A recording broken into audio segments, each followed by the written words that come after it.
Reporting for Superbike News TV here at historic Monza for the fourth round of the 2012 World Superbike Championship. We arrive in Monza for the fourth round of the championship with Max Biaggi leading the championship by a couple of points from Carlos Checa.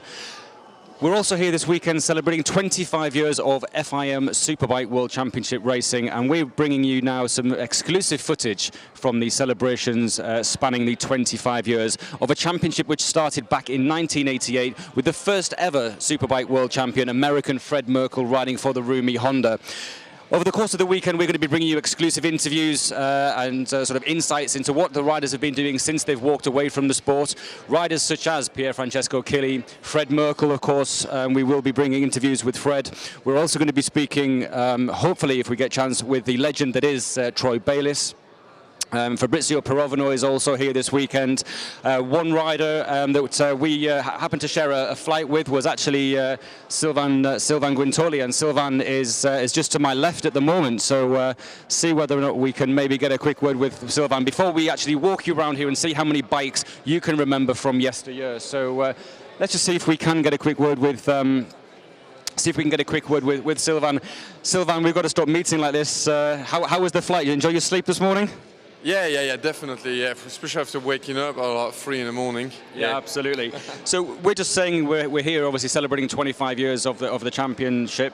You are now a race winner. We know we're going to be speaking to you over the course of the weekend. And for those of you watching now, we are going to have a special insight starting here at Monza with Sylvain in terms of a feature we'll bring you to him. But what's attracted you here into this fabulous arena with all of these bikes from yesteryear? Yeah, well, we thought we were talking about it over lunch, and we thought, you know, you got to have a look at that because I mean, there's so much history here, and now we're part of the, you know, we're part of this championship. That's the third year now, and it's a championship that I really like. So it's interesting to find out and to have a look at all them bikes. I mean, technically, but also this is bikes that when I was like racing through my career when I was really young. I was watching them bikes, you know, going around. So yeah, I remember the Aaron Slight one. I remember all the foggy ones. So it's you know, it's good to be here. It feels like makes me feel younger. Really, it makes me feel old. But I'm just looking around some of these bikes, and I'm sure on camera we'll pick up the last Frenchman to win a World Championship. I think the only Frenchman, in fact, to win the World Superbike Championship, Raymond Roche. How many more years have we got to wait to get your #1 plate on one of these bikes, Sylvain? I don't know. It'd be nice, wouldn't it? Yeah, it would. Yeah, I'm definitely going to try hard this year, but it's now my third year, and I feel more comfortable with this bike, with the tires, and I'm enjoying myself, and it's working out good. So you know, you never know. I'm not far off now, and if we carry on the form that we got since the start of the year, we could be in for some good results in the championship. Excellent. We'll let you relax because we know your racing weekend doesn't really start till tomorrow. Thanks for talking to us again. We'll see you later on. So. Obviously, they're just picking up some of the bikes from, as Sylvain said, the legends of yesteryear. The #9 bike here, this is Giancarlo Falappa, and Giancarlo still absolutely part of this paddock. All of the European races, Giancarlo makes an appearance at, and it's great to see the Italian still sort of around. Here we have Fabrizio Pirovano's Yamaha, back from the late 1980s, early 90s, and Pirovano, obviously multiple race winner, never actually made it to win that championship, but he did obviously win some Supersport World Championships. #2, this is the Ducati that took Carl Fogarty to his first World Championship, and Carl Fogarty again is due to be here over the course of the weekend.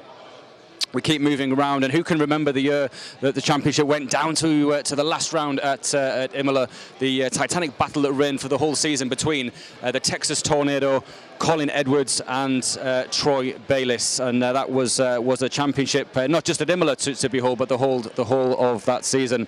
The #501 Bimota, and this was Anthony Gobert's race-winning machine back in Phillip Island, and it was a shame not to see Bimota in the championship anymore, but Bimota synonymous and also etched in Superbike history as a winner with Anthony Gobert at the helm.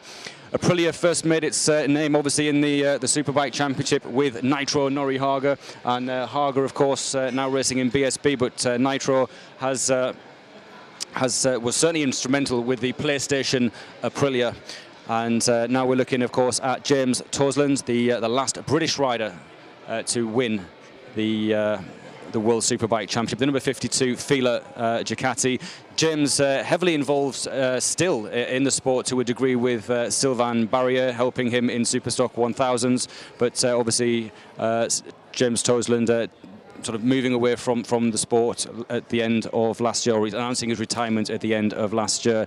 It really is a fantastic setting here as we're now looking around the number 52. That is obviously Toseland's Tenkate Honda, and obviously Tenkate Honda last weekend victorious with Johnny Ray at the helm. It'll be interesting to see how Johnny goes. Never been on the podium, Johnny Ray, at Monza. Number 100, that of course is the other Fila Ducati of Neil Hodgson, and Neil Hodgson again rumoured to be here this weekend. Whether or not he will be here, or whether or not he'll be on commentary duties, we're not sure. One bike that we probably caught just in the distance there obviously was the Foggy Patronus, the 3-cylinder machine, and the number 19 Sterogadi Yamaha of Ben Spies. And what a year it was for Ben Spies. I think he took in excess of 14 victories a couple of seasons ago. Now obviously riding with Jorge Lorenzo in the MotoGP Championship. Max Biaggi's number 3 Alitalia Aprilia. And what will the Roman Emperor be doing this weekend? Of course, not the best weekend at Monza last year for him. And then we move across to the last bike, if you can say that, in the setup here on this great collection of machines. And this is the number 7 Unibat Althea Racing Ducati of Carlos Checa, the victorious machine from the 2011 championship. That pretty much rounds off our look at the 25-year history. As I said, we're going to be bringing you some exclusive interviews with riders from past and from present over the course of the weekend, as we always do here at Superbike News TV. And stay tuned to see the highs and lows of the sport and the riders' lives since they've been involved in the sport over the last few years. So we'll just leave you with another shot then of the Althea Ducati and the 25 exciting year anniversary that's being held here this weekend at Monza.